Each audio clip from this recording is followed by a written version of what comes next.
Awalnya ini adalah berat badan terberat aku, jadi aku juga malu ngakuinnya. Cuma aku sampai di titik 3 digit, 100,7 itu nggak pernah seumur-umur. Dan dalam 12 minggu sekarang aku ada di 84,9. Oh, kalau lo mau cantik, ini emang cantik is pain, beauty is pain. Jadi lo harus ngerasain sakit. Lo akan ngerasain sakit ini kalau lo mau cantik, dan semua orang ngelakuin itu. Aku bener-bener di situ aku ngerasain kayak no, ini salah. Hai, aku Windy Natalia, pekerjaanku plus size model dan umurku 31 tahun. Terus kalau sibuk apa, masih gitu-gitu aja sih ya, masih bikin konten photoshoot iklan. Apa ya kalau sehari-hari, mungkin karena pandemi jadi sehari-harinya makin minim, jadi cuma di rumah aja main sama kucing mungkin ya.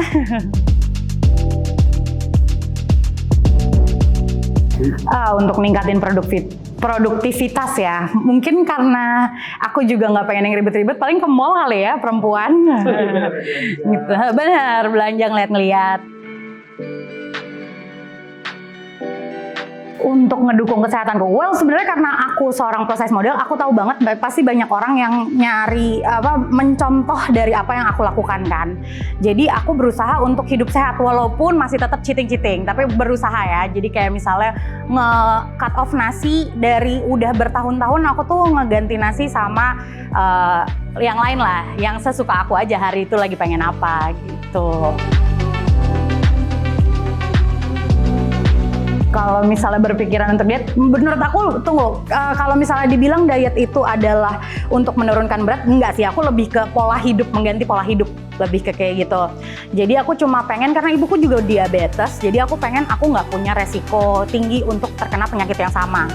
Jadi aku nge-cut off yang namanya gula, dan nasi itu kan gula semua ya isinya, jadi aku ngeganti sama yang lain-lain yang gulanya lebih sedikit, tetap ada tapi lebih sedikit.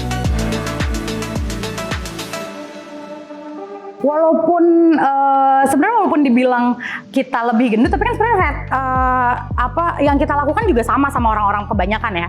Kalau ada saat kita harus bekerja ya kita harus aktif, harus lari ke sana sini, dan kalau modeling itu udah pasti pakai heels.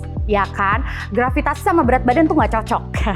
Jadi udah pasti makin berat badan makin pedih kan kakinya, makin kita juga lebih susah untuk gerak-gerak karena jadi cepet capek, jadi sakitnya jadi lebih lah intinya gitu. Ada. Jadi gini, sebelum pandemi aku ada di size tertentu, oke? Terus dan itu sudah mengikuti ya memang jualanku di size itu. Tapi karena pandemi dan kita pasti semua orang juga kan, jadi tiba-tiba nge-cut off semua kegiatan, dan akhirnya mau nggak mau jadi lebih nggak sering gerak, ya makan jadi lebih banyak. Alhasil naik dong berat badannya. Jadi saat kemarin itu sempat di waktu yang orang-orang tuh komplain, Win ini nggak bisa, produknya masuk ke lo tuh nggak bisa. Wardrobe juga komplain, terus image yang tadinya si anak gendut tapi lincah jadi nggak bisa, nggak ada, karena aku jadi lebih diam, lebih pasif. Oke, jadi kalau misalnya sebelum pandemi tuh kan pasti selalu ada tuh tiap minggu, ada bikin konten, ada apa segala macam yang kita tuh harus ngerjain sesuatu, ketemu sama orang yang iya mau nggak mau kan harus cheerful, harus kalau misalnya dulu teman-temanku selalu bilang kayak bola bekel, jadi yang dari sini bouncing around, terus benar-benar yang nggak bisa diem. Tapi kalau misalnya berat naik itu kan pasti mempengaruhi kan. Alhasil aku jadi cepet capek, cepet yang ngos-ngosan, gimana sih, kalau misalnya terlalu banyak ngomong pun jadi ngos-ngosan. Dan sebenarnya aku nggak punya asma, tapi jadi kayak sesak nafas jadi sering. Terus mau jalan-jalan pakai heels, udah aku tinggalin. Yang tadinya mungkin turunin aja heelsnya, mungkin kalau 3 cm masih aman, enggak juga, karena berat badan yang naik. Alhasil toleransi aku buat nahan sakit karena heels itu jadi makin drop lagi. Banget, karena kan memang yang namanya nyari makan di bidang itu ya, kita butuh appearance, dan alhasil ya udah sadar, udah kena komplain, udah banyak kerjaan melayang gitu aja cuma gara-gara aku nggak bisa masuk ke dalam produk. Ya akhirnya jadi oh ya gue harus ngerubah ini sih, ini salah nih, ini udah salah, gue nggak lagi jadi role model yang baik, jadi pola diet gue harus benar-benar diperketat karena badan gue udah nggak sesuai nih, secara pekerjaan juga secara secara ego aku nggak mau di segini tuh, ini salah gitu. Banyak banget, bahkan aku sampai liposuction. Jadi segala macam diet, you name it, aku udah pernah coba gitu. Kayak misalnya yang suntik, extreme diet ya, oke? Bukan healthy diet nih kita ngomongnya. Aku udah suntik, aku udah segala yang pijat, segala yang aku puntur tapi yang disetrum, terus ya liposuction tadi. Bahkan aku sampai rela ngilangin jadwal aku berapa bulan waktu itu untuk ngumpet di satu daerah di Bali.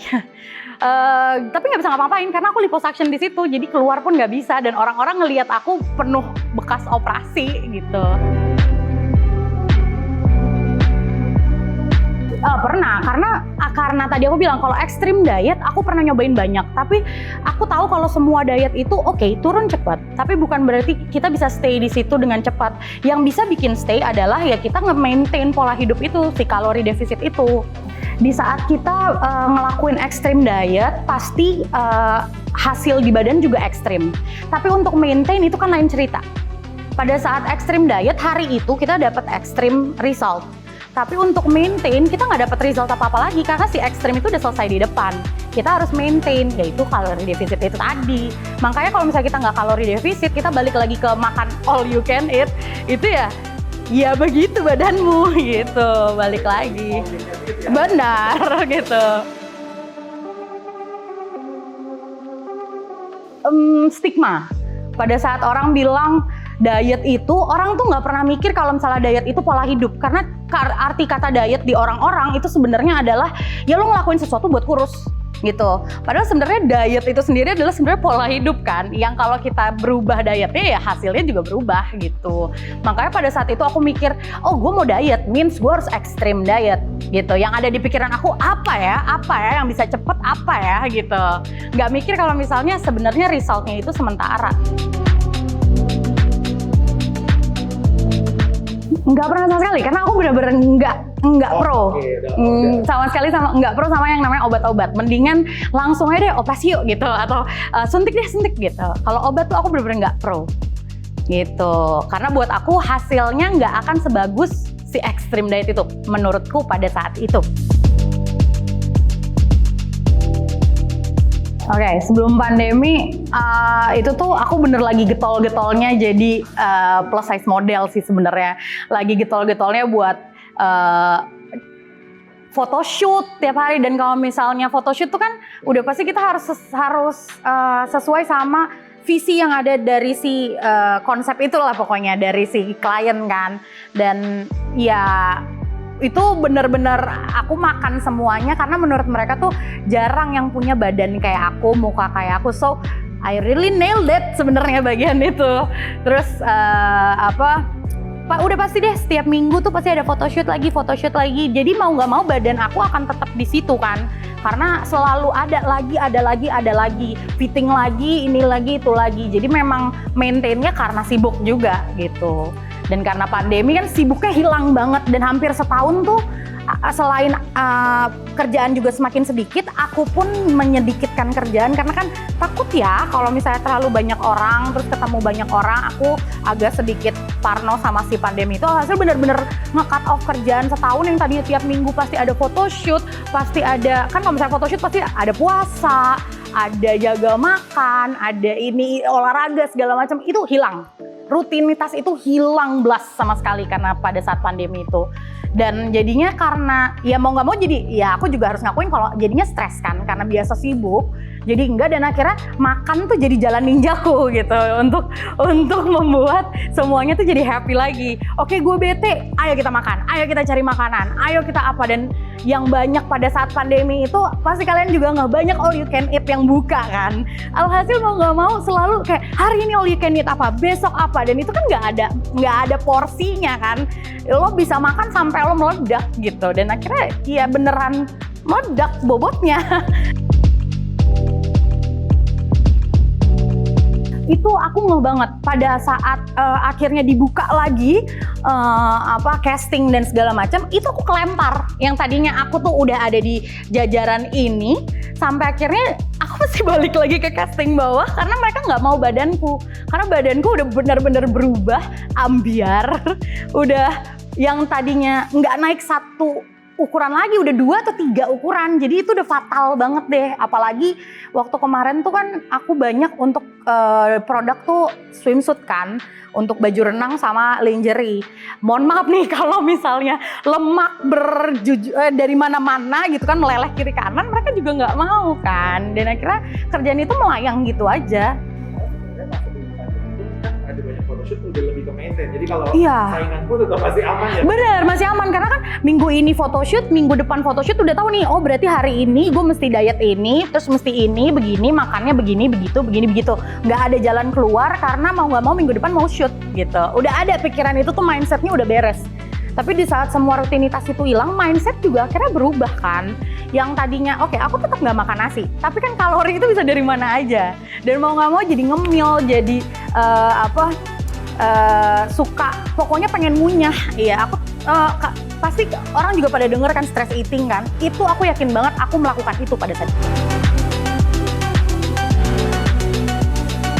Si liposuction sih itu udah terekstrim dan aku nggak mau ngelakuin itu lagi. Oke, pertama ini sebenarnya jadinya curcol ya, jadi cerita. Awalnya tuh aku stres karena badanku begitu, dan karena waktu itu stigma di keluargaku juga, oh gendut tuh salah gitu. Alhasil liposuction adalah hadiah ulang tahunku dari keluargaku.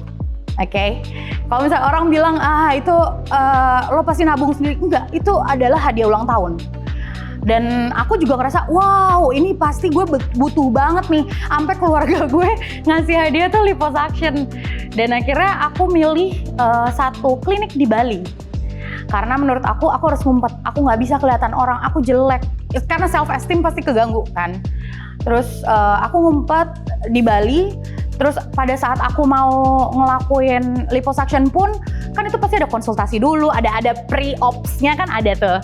Itu tuh maju mundur sebenarnya karena takut kan, yang biasanya nggak pernah nyentuh yang namanya operasi, nggak usah operasi deh, jatuh berdarah aja jarang gitu. Jadi aku juga mikir, emang aku bener-bener mau ngelakuin itu ya? Terus aku mikir lagi, no, gue harus ngelakuin itu karena gue gendut banget. Ini gue nggak bisa nih, kalau gue tetap kayak gini, gue harus ngelakuin sesuatu dan cepet. Kalau nggak, gue akan ketinggalan sama model-model yang lebih muda, lebih cantik. Karena di atas langit pasti ada langit, right? Terus habis gitu, ya udah. Akhirnya aku membulatkan tekad, datanglah aku ke klinik itu. Anestesi dulu kan. Di saat anestesi dia bilang memang kalau misalnya proses ini nggak boleh bios total karena ini akan jadi dari part ke part, oke? Jadi di situ aku booking untuk beberapa bagian tubuhku.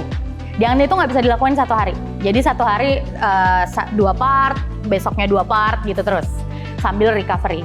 Dan waktu itu yang pertama aku ambil adalah untuk paha bagian dalam. Karena kan kalau misalnya kita pakai hot pants tuh kelihatan banget kan bulknya di celana gitu. Dan aku ngerasa itu udah paling harus dihilangkan deh. Terus udah gitu si dokternya biasa udah anestesi terus dia coret-coret. Aku jujur pada saat itu tenang. Gue akan baik-baik aja, abis operasi ini gue akan ngerasa lega banget, abis operasi ini gue bakal langsung cantik, gue langsung bisa, itu kan pikiran semua orang kan, termasuk pikiran aku juga. Terus udah kayak gitu, dikasih betadine, dikasih apa, aku sadar, aku lihat, aku tahu, aku ngelihat suster, banyak banget. Terus dokternya udah bilang, oke, gue akan masukin pipe, gitu ke sayatan akan dibuat di sini dan di sini, terus gue akan masukin pipe. Itu mulai takut, mulai ngerasa oh no, gue harus ngelakuin sesuatu ini kayaknya salah nih. Terus udah gitu beneran dimasukin. Itu walaupun kita udah anestesi ya, itu rasanya tetap ada pada saat masuk. Terus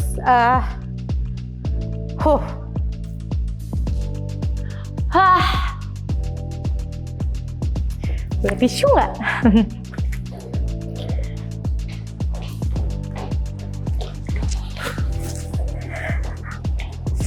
Oke. Sorry. Jadi terus udah kayak gitu, pada saat itu masuk, itu rasanya sakit banget. Itu berasa, di situ aku ngerasain kayak gue sendirian di ruang operasi. Terus dokternya not really helpful karena dia langsung bilang gini, oh kalau lo mau cantik, ini emang cantik is pain, beauty is pain, jadi lo harus ngerasain sakit up. Lo akan ngerasain sakit ini kalau lo mau cantik, dan semua orang ngelakuin itu. Aku bener-bener di situ aku ngerasain kayak, no, ini salah. Gue mau jadi role model, tapi gue nggak boleh ngasih satu contoh yang nggak baik, karena ini nyakitin badan lo sendiri dan ini nggak normal gitu pada saat itu. Tapi aku tetap harus nyelesain operasi itu, of course. Di situ aku ngerasa yang, karena prosesnya adalah kita dimasukin cairan, jadi itu nge-bloat, kita ngerasain kulit kita stretch, terus habis gitu dia masukin pipe lagi. Setelah dia masukin pipe untuk masukin cairan, dia masukin pipe lagi untuk ngesak lemak dan si cairan itu. Itu sakitnya bukan main, kayak masukin vacuum cleaner and you really feel it. Itu bener-bener ngegrok. Itu ada bunyinya.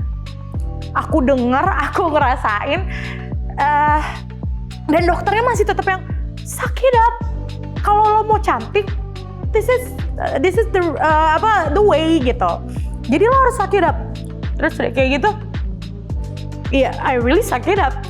Operasi selesai, kita dibebat, dan nggak kayak pikiran orang-orang kita langsung bisa jalan-jalan dan semua bakal baik-baik aja.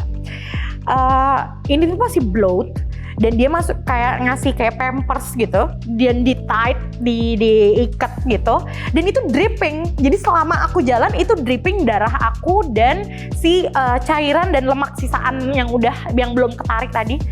Dan orang-orang mikir aku habis aborsi gitu. Itu kayak, no, ini salah, gue nggak bisa ngelakuin ini bukan sesuatu yang gue mau orang-orang tahu dan orang-orang contoh. Terus abis itu aku ngebatalin semua operasi lainnya pada hari itu. Aku bilang kalau misalnya no, it's enough.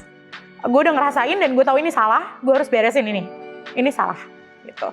Tapi mau nggak mau, karena udah kejadian itu kan, mau nggak mau aku harus recovery dan segala macam. Dan itu aku ngumpet, itu aku mikir selama aku ngumpet itu. Aku mikir. Dan pada saat, kan itu ada jahitannya, harusnya aku nunggu untuk dibuka jahitannya baru pulang ke Jakarta.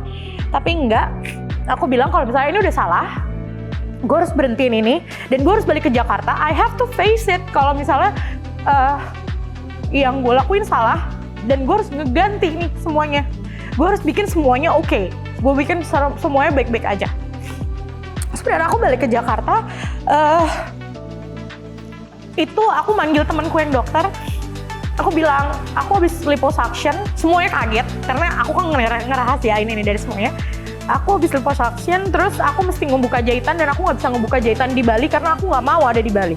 Aku bilang, aku nggak mau ada di Bali, aku nggak mau ketemu dokter itu lagi.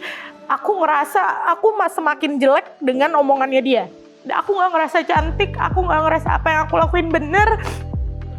Jadi akhirnya aku balik ke Jakarta, and ya aku buka jahitan itu, dan aku bilang sama teman-teman aku, I need to heal, aku nggak bisa, ini salah gitu.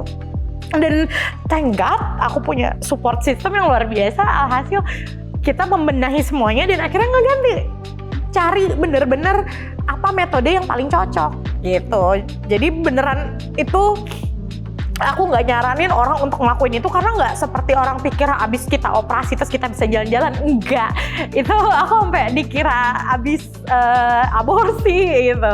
Dan sakitnya tuh bukan main. Aku tuh beberapa hari pertama, seminggu pertama itu aku nggak bisa. Kalau aku tidur di kasur, aku tidur di kamar mandi karena gitu terus pipis. Dan buka celana tuh sakit, pakai celana tuh sakit, dan aku ngerasain itu sendirian. Aku sendirian di Bali, no one knows, dan itu sakit banget. Dan aku ngerasa ini salah. Tadi aku juga bilang kan kalau aku tuh say no sama suplemen dan yang lain-lainnya. Tapi begitu aku buka page-nya warnanya pink, gimana dong aku suka banget sama warna pink. So aku ngerasa kayak, ini lagi pandemi juga, kenapa enggak ya? Ditawarinnya sama salah satu salah satu orang Hairwell ya sebenarnya kan. Ya orang Hairwell-nya nawarin, dan itu tuh tadinya kan kalau ngechat di Instagram masuknya ke direct message yang kita nggak kelihatan kan sebenarnya karena kita nggak follow. Jadi tadi aku udah baca cuma kayak apaan sih gitu. Ini suplemen apaan deh gitu. Tapi begitu diklik, ya pink. Ya gimana dong? Kok kayak tergoda ya gitu. Sampai akhirnya beneran yaudah deh yuk. Karena aku punya teman yang dokter juga, dan dia sejak aku melakukan kesalahan metode-metode yang salah yang dulu, akhirnya tiap kali aku mau ngapain, aku pasti nanya sama dia. Aku nanya, dan dia tuh orangnya detail karena orang lab ya. Jadi dia detail bener-bener ngeliatin ini tuh sebenarnya aman atau enggak, terus BPOM-nya bener apa enggak, dan bener-bener diliatin semuanya sampai dia bilang ini go kok, oke kok, boleh kok. Terus habis itu aku bilang oh ya udah kalau gitu why not? Awal-awal kamar mandi terus.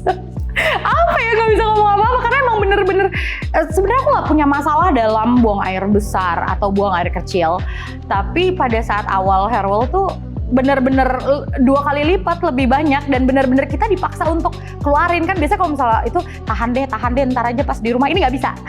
Itu pasti bener-bener sangat amat lancar. Mungkin walaupun kita ngeluarin buang air besar secara lancar pun mungkin tetap ada sampah kali ya di perut. Nah itu yang dibikin keluar sama si Hair Vibe kalau nggak salah, karena aku nanya sama si temen aku dan bilang emang begitu hasilnya, dan memang ada sampah di perut dan itu yang dikeluarin. And I was like wow, okay. Semuanya sih, si Hairlyn, Hair Vibe, sama Hair Slim. Awalnya jujur aku ngelarang mereka untuk beli karena aku bilang aku dulu yang pakai.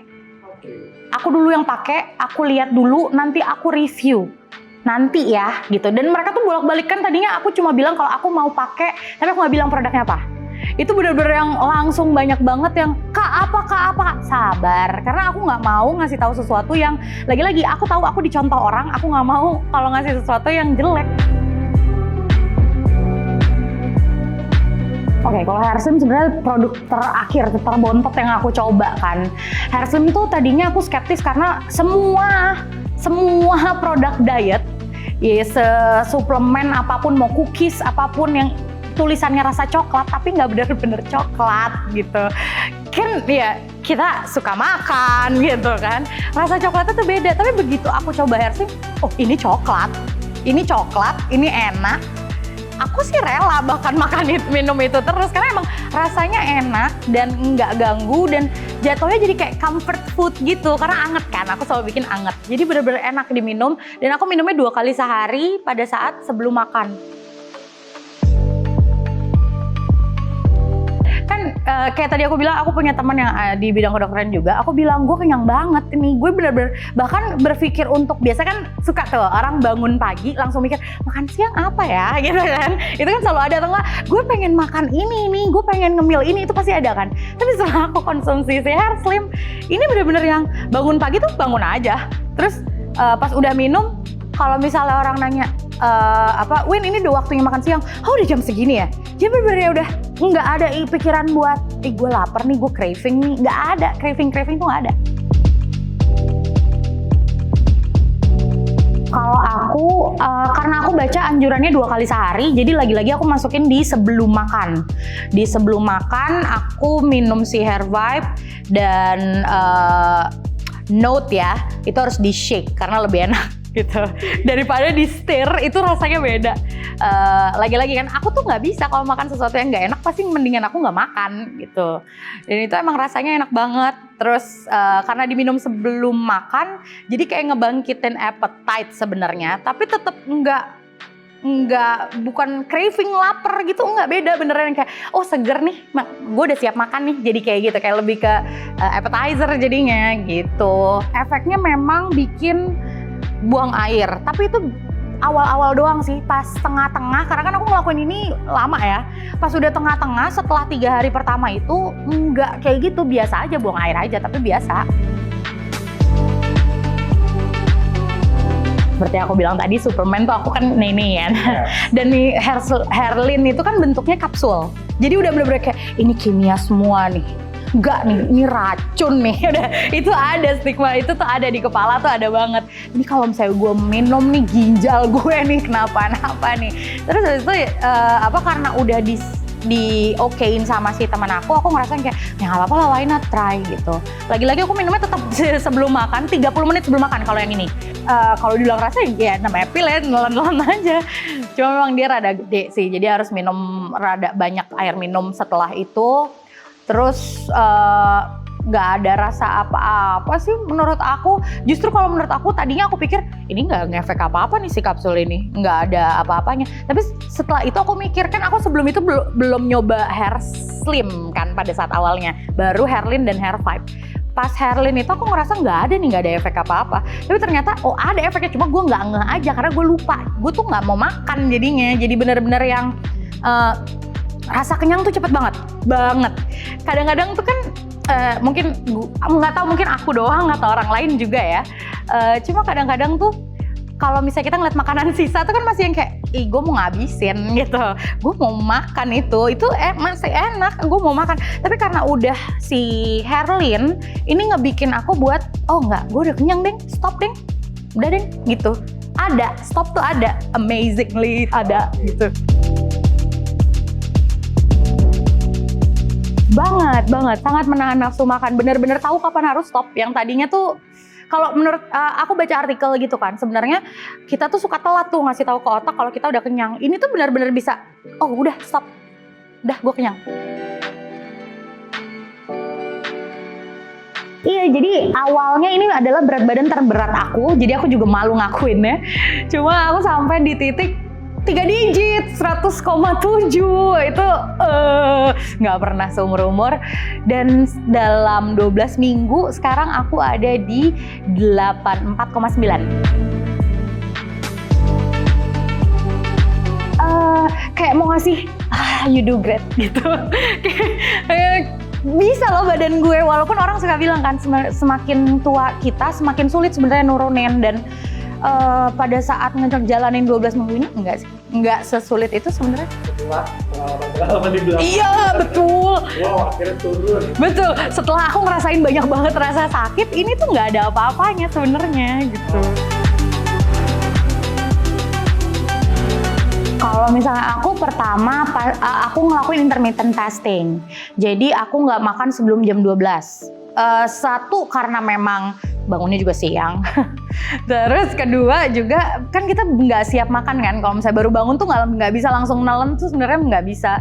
Dan kata beberapa temanku, ya sebenarnya dengan lo nahan makan di awal sama makan di akhir doang, kalori yang masuk kan kalau 5 ya tetap 5 gitu.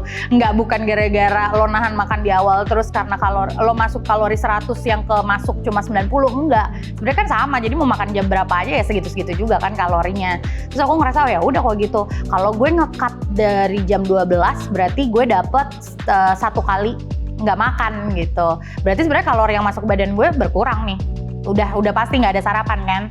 Terus aku baru makan jam 12 dan jam 6. Itu aku explore sih sebenarnya. Bener-bener aku nggak ngerasa ini adalah beban. Aku nge-explore, aku cari makanan-makanan sehat. Dan sekarang tuh kan banyak tempat-tempat yang udah ada tulisannya kalorinya berapa. Dan aku lebih aiming ke sayur sama protein. Kalaupun mau karbo, biasanya aku ngeganti sama oatmeal karena aku ternyata suka oatmeal. Aku juga nggak tahu. Kita nggak pernah tahu kalau kita nggak nyoba ya kan. Dan terus aku baca artikel tentang quinoa yang ternyata lebih bagus. Terus ya aku coba-coba itu semua. Jadi aku nyoba berbagai pengganti nasi gitu. Jadi sebenarnya kalau dibilang dietnya apa aja, ya paling cuma enggak sarapan, mulai bahkan dari jam 12 sampai jam 6, mepet-mepet ya jam 8 kalau misalnya benar-benar enggak telat-telat banget. Terus udah gitu ngeganti nasi dan lebih nyari ke sayur atau protein. Aku mencari olahraga yang sebenarnya gampang buat aku, nggak nyusahin dan nggak perlu ekstra mesti prepare gitu. Karena kalau prepare tuh pasti kan orang lebih males ya. Dan aku tahu aku nggak boleh ditrik sama otak aku sendiri. Aku mesti ngetrik otak aku. Jadi aku nggak boleh sampai tahu ngerasa males nih. Jadi aku lebih milih buat jalan ke mall. Gitu. Orang mesti mikir ya lah jalan ke mall doang. Tapi enggak, emang sama.